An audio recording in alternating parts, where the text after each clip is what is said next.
চাচা, আমাকে কি অসুস্থ মনে হচ্ছে? ড্রাইভার চাচা সরল গলায় বলে। তুমি তো অসুস্থই বাবা। সেটা আপনি আর আমি জানি, সে জানে না, তাকে জানতেও দেওয়া যাবে না। ড্রাইভার লোকটি মলিন হাসে। ছেলেটা একটু সুখের দেখা পেয়েছে। তাহলে গাড়ির বিপজ্জনক গতি এড়িয়ে রাস্তা পার হতে ব্যাগ পেতে হচ্ছে শিয়াশাকে। রাস্তার ওপাশে বাস স্ট্যান্ড। রাস্তায় গাড়ির গতি দেখে একবার ভাবলো ড্রাইভারকে ফোন করলে ভালো হতো। সে দাঁড়িয়ে রইল হাইওয়ের পাশে। এদিক ওদিক এলোমেলো দৃষ্টিতে তাকালো। চোখে বাঁধে তীব্র অনাকাঙ্ক্ষিত মুখটি, যাকে একটু দেখার জন্য, একটু আওয়াজ শোনার জন্য বিগত 15টা দিন সে ফোনের চোখের সামনে থেকে সরায়নি। আজ হঠাৎ দেখতে পেয়ে ঠোঁট ভেঙে আসলো। সকাল থেকে বারবার শুধু কান্না পাচ্ছে, আর এই কান্নার প্রতিটি কণা ওই খাটকোটটা মেজরটার নামে। তা যে অন্তঃপুটে লুকিয়েই তো রয়ে গেল। মুখ ফুটে বলার সাহস হলো না। লোকটির থেকে দূরত্ব বাড়লে তার কান্না পায়। গলা খাকারির শব্দে তার ধ্যান ভাঙে। দৃষ্টি তখন ঝাপসা। আর্যকে আপাদমস্তক দেখে নেয় নিজের পাশে, বুকে হাত গুজে শটান হয়ে দাঁড়ানো লোকটিকে। তবে তার ঝাপসা হওয়া আখিদায় অশ্রু ছেড়ে দেয় দর্পণের পরবর্তী কথায়। উহুম। আপা, এইখানে একটা ছোট ভাই দাঁড়াতো সবসময় বাসের জন্য, টি শার্ট আর জগাস পরা থাকে। আপনি কি দেখেছেন তাকে? শেষা গাল বেয়ে টপ টপিয়ে নোনা জল মুছে থমথমে গলায় বলল। দুঃখিত বড় ভাই, এমন কাউকে আমি দেখিনি। দর্পণ মিটি মিটি হেসে ঘুরে দাঁড়ায় মেয়েটার দিকে। অঝরে গড়িয়ে পড়া পানি লুকাতে ব্যস্ত সে। কিন্তু সে তো প্রতিদিন এখানেই দাঁড়িয়ে থাকতো। এটা নিশ্চয়ই আমার দেখার বিষয় নয়। তাও ঠিক। দর্পণ মৃদু হেসে বল। শিয়াশা এবার শব্দ করে কেঁদে ওঠে। দর্পণের হাসি প্রগাঢ় হয়। সেই হাসিতে শিয়াশা জ্বলে পড়ে উঠল। উগ্রচিত্তে হাতের ব্যাগ দিয়ে ধুমধাম লাগিয়ে দেয় দর্পণের বাহুতে। আঘাতপ্রাপ্ত জায়গায় খানিক ব্যথা পাওয়ায় দাঁত চেপে সহ্য করে নেয় দর্পণ। শিয়াশা কাঁদতে কাঁদতে বলে। 15 দিন পর মনে পড়লো, তাও আবার এমন বাজে রসিকতা। আমি আপা, ছোট ভাই, হ্যাঁ? অন্যরা শাড়ি পরলে আপনি মুগ্ধ হন, আর আমি শাড়ি পরলে আপনি আমায় চেনেন না। বড় ভাই নাম সেট করেছে কে হোয়াটসঅ্যাপে? ওটা সরাও, আমিও ছোট ভাই বলে ছেড়ে দেবো। সরাবো না। শিয়াশা জেদি গলায় বলল। দর্পণ কাঁধ ঝাঁকিয়ে বলল। ঠিক আছে, এটা সম্পূর্ণ আপনার ইচ্ছা ছোট ভাই। শিয়াশা রাগে দুঃখে আবারও কেঁদে উঠে পা বাড়ায় সামনের দিকে। দর্পণ হাসতে হাসতে তার হাতটা মুঠোবন্দি করে নেয়। অনুনয়ের সুরে বলে। আজ গাড়িতে চলো, বাসে যাওয়ার দরকার নেই, আমি গাড়ি নিয়ে এসেছি। শিয়াশা চুপচাপ গাড়ির কাছে চলে যায়। দর্পণ ড্রাইভিং সিট দেখিয়ে বলে। আজ মিসেস দর্পণ ড্রাইভ করবে। শিয়াশা বিনা বাক্যে ব্যয়ে বসে পড়ে। দর্পণ স্বস্তির নিঃশ্বাস ফেলে গাড়িতে উঠে বসে। তার পক্ষে ড্রাইভ করা সম্ভব নয়। দীর্ঘ 10 মিনিট যাবৎ শিয়াশা কোনো কথা বলেনি। দর্পণও একটা কথা বলেনি, শুধু সেই থেকে জানালার সাথে হেলান দিয়ে শাড়ি পরিয়ে তার নারীটিকে দেখে যাচ্ছে। শিয়াশা কিছুক্ষণ বাদে গম্ভীর গলায় বলল। সিট বেল্ট বেঁধে সোজা হয়ে বসুন, অ্যাক্সিডেন্ট হয়ে যাবে। কেন, নিজের ড্রাইভিংয়ের উপর ভরসা নেই? শিয়াশা দাঁত কিরমির করে বলে।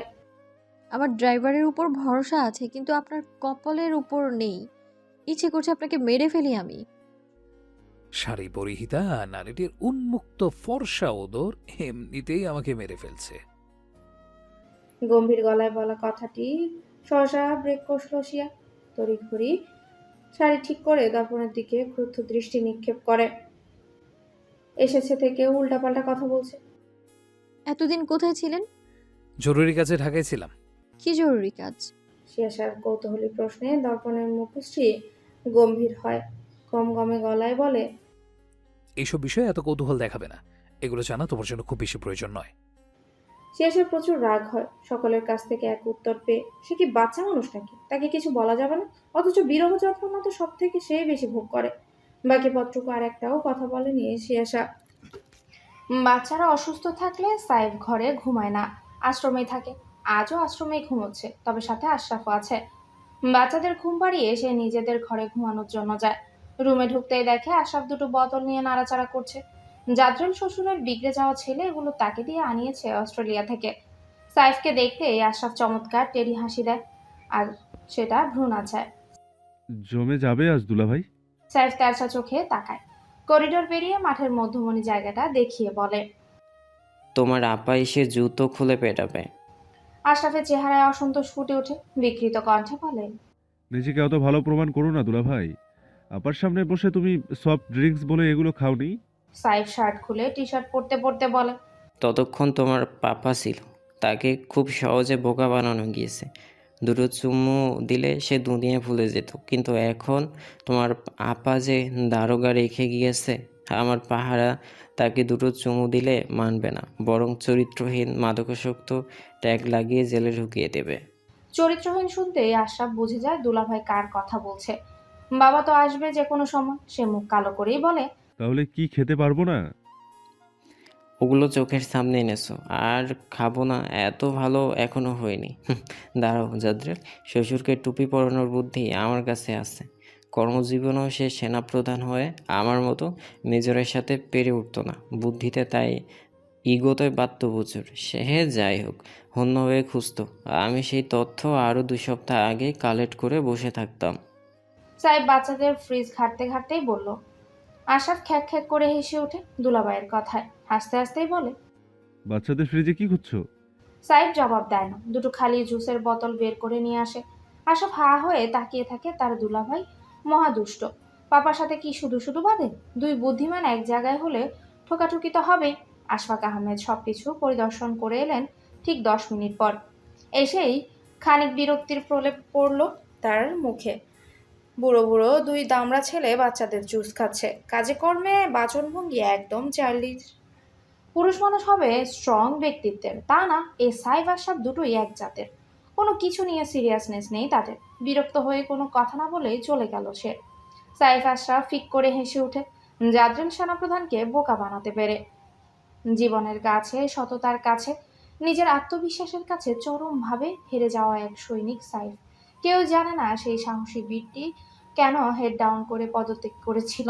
নিজের জীবনের বিদঘুটে এক অতীত থাকা সত্ত্বেও শিয়াশা নামক রাজকুমারীটির কাছে অতীত, বর্তমান, ভবিষ্যৎ একদম সহজ সরল স্বচ্ছ পানির ন্যায়, যেখানে নেই কোনো ভয় পিছুটা। বিদঘুটে অতীত। মেয়ের চারিপাশের পরিবেশটাকে সাইফ এভাবেই তৈরি করেছে। তার মেয়ে নির্ভয়ে বাধাহীন জীবনযাপন করবে, যে জীবনে কেউ বাধা সৃষ্টি করতে পারবে না, কোনো সমস্যার সম্মুখীন হতে হবে না। সে 6 বছর বয়স থেকে শিয়াশা নিজের মন মর্জি মতো চলাফেরা করে। সাইফ কোনো কিছুতেই না কখনো বাধা দিয়েছে, না দিবে। পাহাড় চড়তে চাইলে হাইকিং শু কিনে দিয়েছে, আকাশ চড়তে চাইলে টাকার বিনিময় দূর আকাশ ঘুরিয়ে এনেছে নিজ দায়িত্বে। মেয়ে যতটা স্বাধীনতা চায় তার থেকে দ্বিগুণ স্বাধীনতা দিয়েছে, তবে অগোচরে একজন ভীত বাবার বৈশিষ্ট্যগুলোকেও প্রশ্রয় দিয়েছে। শিয়াশার অগোচরে তার চারিদিকে থাকে কর্মক্ষম অস্ত্রধারী দেহরক্ষী, যাদের কাজ শিয়াশার অজান্তে তার পথের কাঁটা দূর করে তাকে এগিয়ে চলার পথ করে দেওয়া, যেটা আজ পর্যন্ত বহাল রয়েছে। কিন্তু এই বিষয়ে শিয়াশা খুনাক্ষরেও কিছু জানে না, তাকে জানতে দেয়া হয়নি। সাইফ চায় না মেয়ে চলার পথে কোনো ইতস্ততা বোধ করুক, কিংবা তার স্বাধীনতায় কোনো হস্তক্ষেপ হোক। সকাল 8টায় অফিসে 3য় শ্রেণীর কর্মচারী ছাড়া অন্য কোনো কর্মকর্তা নেই। সাইফ লম্বা কদমে হেঁটে নিজের কেবিনে ঢুকে যায়। মেহমাদ ও সাইফকে অনুসরণ করে ধীর পায়ে ঢুকে যায় কেবিনের ভেতর। পরনের ব্লেজার খুলতে খুলতে সাইফ গম্ভীর গলায় বলে, শিয়াশার আপডেট কি মাহমাদ? ইদানিং তোমার কাজে গাফিলতি দেখা যাচ্ছে। বিগত মাসগুলো তুমি শিয়াশার তেমন কোনো আপডেট আমায় দাওনি। আমি চাইনি বলে কি তুমি তোমার দায়িত্ব ভুলে যাবে? সে কি করেছে? কাদের সাথে চলছে? তার চলার পথে কোনো বিপদ সৃষ্টি হচ্ছে কি না? নাথিং।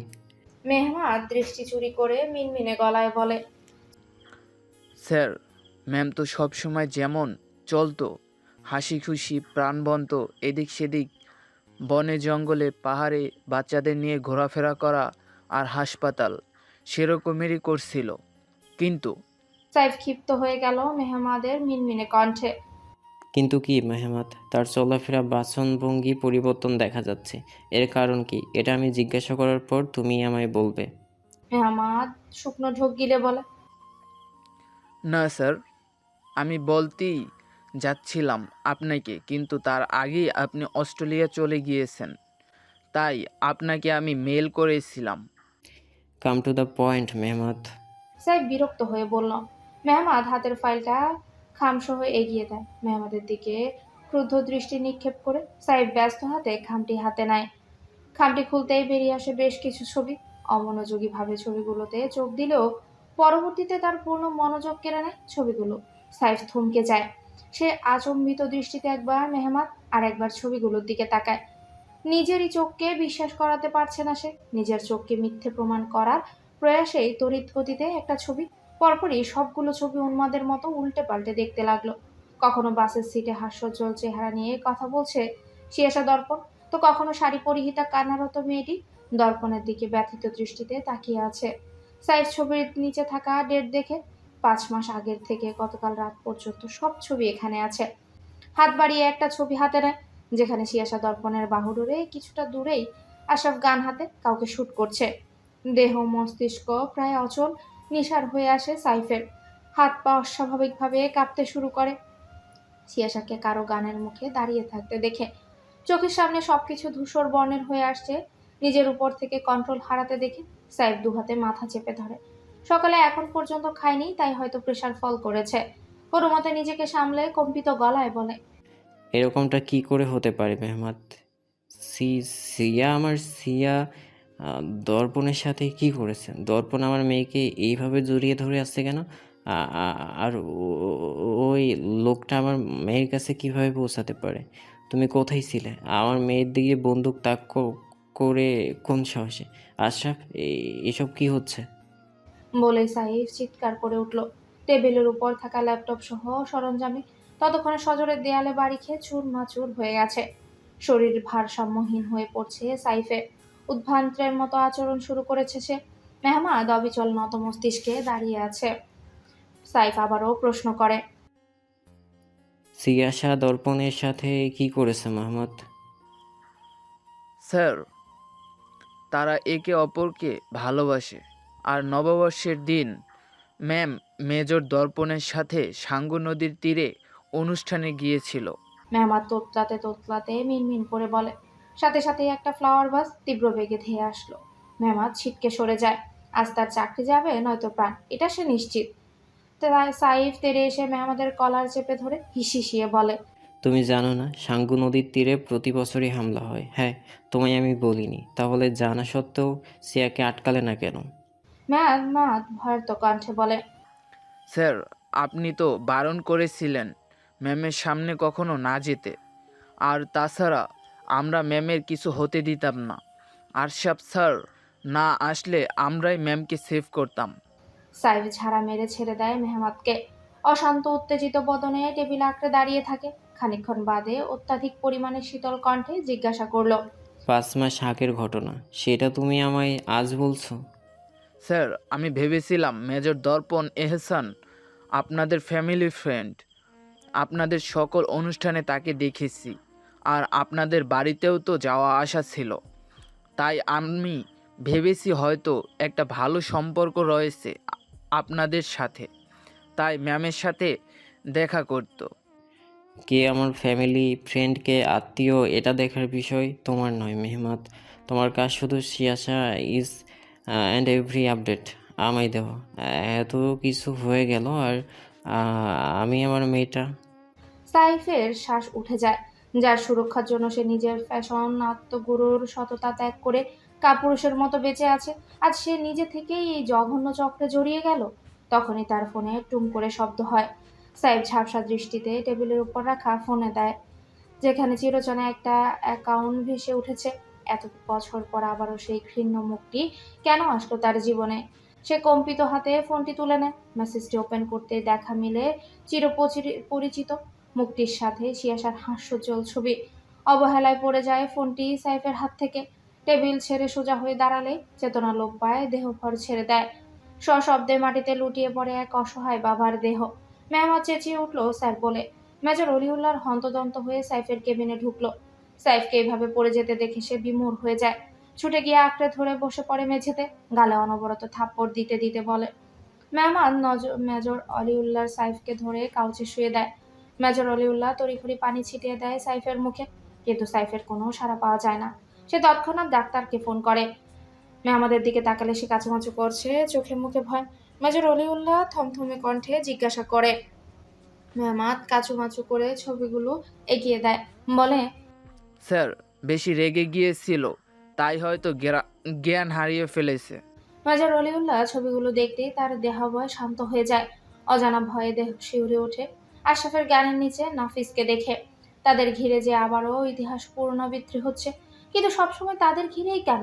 এখন তারা সবকিছু থেকে দূরে থেকেছে, চোখ কান বন্ধ করে। তবে কেন আবারও সাইফের দিকে তাকালো, বড্ড অসহায় বোধ হয়। আর কত সহ্য করবে তার প্রাণপ্রিয় বন্ধুটা? সোফায় পায়ের উপর পা তুলে বসে আছে আশা, তীক্ষ্ণ দৃষ্টি বিছানায় বসা মেয়েটার দিকে, যে বিগত 15 মিনিট যাবত এক গ্লাস দুধ আর একটা ডিম খাচ্ছে। অনিচ্ছা সত্ত্বেও মিনময়ী একটু একটু করে দুধ মুখে দিচ্ছে। অতিরিক্ত ভালোবাসায় সয় না ওই বুড়ো খেঁচড়া লোকের। এই অত্যাচার শুরু করেছে সেই রাতের পর থেকে। আশা ঘড়ির দিকে তাকিয়ে দিল এক ধমক। কি হলো, খাচ্ছ না কেন? কলেজে যাওয়ার ইচ্ছে নেই? মিনময়ী মুখ ছোট্ট করে বলল, এগুলো তো বাচ্চাদের খাবার, বড়রা তো এগুলো খায় না। তো তুমি নিজেকে কি বড় ভাবছো? যেই মেয়ে আপনার মতো বুড়ো স্বামীকে সামাল দেয় সে বাচ্চা অন্তত হবে না। মিনময়ী গম্ভীর গলায় বলল। আশাফের দাঁত কিরমির করে তাকায়, চিবিয়ে চিবিয়ে বলে, বাহ বাহ, ভালো বুলি ফুটেছে। কাঁপাকাঁপি করতে করতে আমার খাট ভেঙে ফেলোনি, এটাই ভাগ্য ভালো। আমি তো ভয়ই পেয়ে গিয়েছিলাম। কাঁপাকাঁপি করতে করতে আবার উপরে চলে যাও কি চাওনি? কাঁপাকাঁপি করতে করতে আবার উপরে চলে যাওনি তো? আবার বলছো বুড়ো স্বামী সামাল দিয়েছো। সামাল তুমি আমায় দিয়েছো নাকি আমি নিজেকে দিয়েছি? এই বুড়োকে সামাল দিতে গেলে তোমার ওই ইঁদুর ছানার শরীরে টিকটিকিও টিকিটিও খুঁজে পাওয়া যাবে না। তাই বলছি বেশি কথা না বলে ওগুলো চুপচাপ খাও। আর শোনো, একটু ভালোবেসেছি বলে এটা ভেবো না যে আমি সালিশি ব্যবস্থার কথা ভুলে গেছি। তাই বুড়ো বলার মতো দুঃসাহস আর করো না। আশাফের সাথে কথায় বেড়ে উঠবে না, তাই মিনময়ী কপাল কুঁচকে আবারও খেতে শুরু করলো। আশাফ সেদিকে তাকিয়ে রইল। সে তো অবাক করেছে, যতদিনে তার বউ 50 আপ ওয়েট গেইন করছে ততদিনে তার ধারে কাছেও ঘেসবে না। যদিও সে অল্পতেই সন্তুষ্ট, তবুও যদি কখনো কন্ট্রোললেস হয়ে পড়ে। তাই এত প্রচেষ্টা। কটনের 3 পিসটি হাতে নিয়ে নাইড়ে চেড়ে দেখতে দেখতে গলার কাছে ছোট্ট একটা কার্ড দেখলো, যেখানে দাম লেখা। মিনময়ী বড্ড আগ্রহী হয়ে দামটা পড়লো। 6,949 টাকা, ভ্যাট সহ 97 টাকা। বাকি 3 টাকা বাদ কেন রেখেছে? মুখ হায় হয়ে গেল তার। এই যে তাদের বাড়ি সারা মাসের খরচ। সে তড়িৎ গতিতে চেঞ্জিং রুম থেকে মাথা বের করে আশরাফের দিকে তাকায়। আজ থেকে কলেজ যাবে সে, তাই গতকালই তার জন্য আশরাফ কতগুলো 3 পিস এনে দিয়েছে। শাড়ি পরে কলেজ যাওয়া খানিক ঝামেলা। আশরাফ সোফায় বসে ফাইল দেখছে। মিনময়ী গলার স্বর উঁচু করে ডাকলো। এই যে শুনছেন, আশরাফ চোখ তুলে তাকিয়ে জিজ্ঞাসা করে, কি হয়েছে? এটা তো অনেক দামি। গুরুত্বপূর্ণ ফাইল দেখছিল, এর মাঝে এমন বেহুদা কথা আশরাফের মেজাজ খারাপ করার জন্য যথেষ্ট ছিল। তিরিক্ষি কণ্ঠে বলল। তো মিনময়ী অসহায় দৃষ্টিতে তাকিয়ে বলে, এত দামি জামা আমি কি করে পরবো? যেভাবে মানুষ পড়ে। কিন্তু আমি তো এত দামি জামা কখনো পরিনি। আর এতটা তো টাকা অপচয় করা হলো। এই টাকায় তো আমাদের ঘরের সারা মাসের বাজার হয়ে যায়। আশরাফ চিবিয়ে চিবিয়ে বলে, শোনো এই দূরছানা, 2 মিনিটের মাঝে যদি ওটা পড়ে না আসো তবে আমি নিজ হাতে পড়িয়ে দেব। তখন ভূমিকম্প বইয়ে দিলেও ছাড় পাবে না, কিন্তু ভেবে দেখো। মিনময় খেপে যায় আশরাফের তারা কথায়। আপনি এমন কেন? সব সময় এমন করে কথা বলেন কেন? কেমন কথা বলেছি? খোঁচা মেরে কথা বলেন সব সময়। তুমি খোঁচা খাওয়ার কাজগুলো করা বন্ধ করে দাও, আমি খোঁচা মেরে কথা বলা বন্ধ করে দেব। তারা জবাবের পরিপ্রেক্ষিতে ঠাস করে তার মুখের উপর দরজা বন্ধ হয়ে গেল। আশরাফ আবারও নিজের কাজে মনোযোগ দেয়। সকাল 9:35। গাড়ি ভার্সিটির সামনে আসতে আশরাফ সিট বেল্ট খুলে মিনময়ের কাছে চলে আসে। আচমকা মুখের উপর চলে আসায় মিনময় হকচকায়। তড়িৎ গতিতে বলে, কি করছেন? চুমু খাচ্ছি। তারা জবাব। মিনময়ী ঠোঁটে ঠোঁট ছাপলোর আগে আশরাফ এগিয়ে এসে মাথার ওড়না আবারও ভালো করে টেনে টুনে দিল। পুরো মুখটিতে চোখ বুলিয়ে তার দৃষ্টি আটকে ঠোঁটে। ঠোঁট দুটো কৃত্রিম গোলাপি দেখাচ্ছে। সে ক্রুদ্ধ দৃষ্টি নিক্ষেপ করে মিনময়ের দিকে। বুড়ো আঙ্গুল দিয়ে ঠোঁটের লিপ বাম মুছতে মুছতে রাগান্বিত গলায় বলে, ঠোঁটে এগুলো কি লাগিয়েছো? হ্যাঁ, ভার্সিটিতে পড়তে যাচ্ছ নাকি ফ্যাশন দিতে যাচ্ছ? মিনময় ভ্রু কুচকে বলে, আমি তো সব সময় এগুলো দেই। আপনি এর আগে তো কখনো কিছু বলেননি যে এগুলো দেওয়া যাবে না। আশরাফ থমথমত খায়। আগে এগুলো দিতে তখন তো এত চোখে দেওয়া দেনি। সে গম্ভীর গলায় বলে, আমার সামনে ভূত সেজে বসলেও আমি কিচ্ছু বলবো না, কিন্তু পরপুরুষের সামনে লিপ বাম দিলেও লিপ বাম জ্বালিয়ে দেবো। তো এগুলো দেবে না। ভ্যাসলিন দেবে, ওটা ভালো, ঠোঁট ময়শ্চারাইজার করে। স্বামী ব্যতীত অন্য কোনো পুরুষের সামনে সাজগোজ করলে আল্লাহ পাপ দেয়, বুঝেছো? আর এগুলো দেবে না। মিনময় অতিষ্ঠ ভঙ্গিতে মাথা নেড়ে সায় জানায় আশরাফকে। তপ্ত শ্বাস ফেলে বলে, এখন যাই, ক্লাস শুরু হয়ে যাবে। আশরাফ তড়িঘড়ি করে বলল। ও হ্যাঁ হ্যাঁ, যাবে, দাঁড়াও। বলে সে একটা জুসের বোতল এগিয়ে দিল। এটা নাও, একদম ফরমালিন ছাড়া বেদানার জুস। আশ্রমের বাচ্চাদের বাজারের জুস বলে হাতে বানানো পিওর জুস খাওয়ানো হয়, সেখান থেকে এনেছি। একটু পরপর খাবে। ফল খাও, শক্তি বাড়াও, মনে আছে তো? আর এটা বাটার বান, ক্ষুধা লাগলে খাবে, এটার ভিতরে অনেক বাটার রয়েছে, ভালো লাগবে খেতে।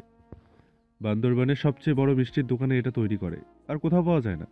মৃন্ময়ী অবাক পানে তাকিয়ে থাকে আশরাফের দিকে, বলে, আমি কি বাচ্চা মানুষ যে স্কুলে যাওয়ার সময় টিফিন দিয়ে দিচ্ছেন? আশরাফের মুখশ্রী ফের গম্ভীর হয়ে যায়। যেটা বলেছি সেটা করবে, না করলে কিন্তু সালিশি ব্যবস্থা করব। বিরক্তিতে চ শব্দ উচ্চারণ করে মৃন্ময়ী আশরাফের কথায়। আশরাফ ডোর লক খুলে দিয়ে বলে, কোনো কম বয়সী জোয়ান ছেলে কিংবা টিচারদের দিকে তাকাবে না। স্বামী বুড়ো হোক আর যাই হোক, সে স্বামী হয়, বুঝেছো? বকা দিলেও স্বামী দেবে, ভালোবাসলেও স্বামী বাসবে। একটা মেয়ের জন্য স্বামী হলো পূজনীয়। ক্লাস শেষ হলে ওই গেটের বাঁ পাশে দাঁড়িয়ে থাকবে। মৃন্ময়ী হেসে ফেলে আশরাফের কথায়। লোকটা এখনো মানতে নারাজ তার ইঁদুর ছানা তাকে ভালোবাসে। সে সিট বেল্ট খুলে আশরাফের দিকে এগিয়ে গেল। আশরাফ ভ্রু নাচিয়ে জিজ্ঞাসা করে। কি? মৃন্ময় কিচ্ছু না বলে মৃদু হেসে তার খোঁচা খোঁচা দাড়িযুক্ত দুগালে ঠোঁট ছুঁয়ে দেয়। আশ্বস্ত সুরে বলে, আপনার ইঁদুরছানার দৃষ্টিতে আপনি ব্যথিত আর কোনো পুরুষ আটকাবে না। তার কাছে তার সব কিছু আপনি এবং সবচেয়ে সুদর্শন ব্যক্তি। সাবধানে যাবেন। বলে সে বেরিয়ে পড়ে। আশরাফ মৃদু হেসে গাড়ি স্টার্ট দেয়। যতটা স্পিড বাড়ানো যায় বাড়ায়। দুলাভাই এসেছে থেকে মেহমাদের তলব করছে, এতটুকু নিশ্চিত সামনে অশনিদেহী আসছে। সে জানতো এমন একটা দিন আসবে। তার কাছে সিয়াসার খুশি সবার আগে। বোনের এই একটাই স্মৃতি তার জীবন, তার কাছে সবকিছুর ঊর্ধ্বে। সেই ভালোবাসার দায়ী তো সে দুলাভাইকে এমনি বাসার কাউকে এখন পর্যন্ত দর্পণের কথা বলেনি। তবে এবার যেন সময় ফুরালো। তপ্ত শ্বাস ফেলে আবারও মনোযোগ দিল ড্রাইভিংয়ে। সিয়াসার খুশির চেয়েও তার সুস্থতা বেশি গুরুত্বপূর্ণ। গর্ভাবস্থায় ৩৩ সপ্তাহে ডায়ালিসিস শুরু হয়েছে সিয়াসার এক পেশেন্টের।